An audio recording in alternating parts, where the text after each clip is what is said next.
In this video, we are going to discuss about the nerve root of musculocutaneous nerve. This is axilla, upper arm, forearm and hand. Now we discuss that how musculocutaneous nerve passes in upper limb and to which structures it give nerve supply. So let's start. The musculocutaneous nerve is arising from C5, C6 and C7.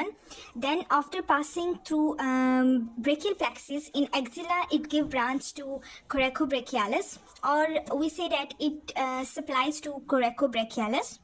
Then in upper arm, it supplies to bicep, brachialis and elbow joint.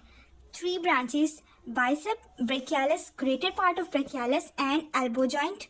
In forearm, we can say that it gives supplies to lateral cutaneous nerve of forearm.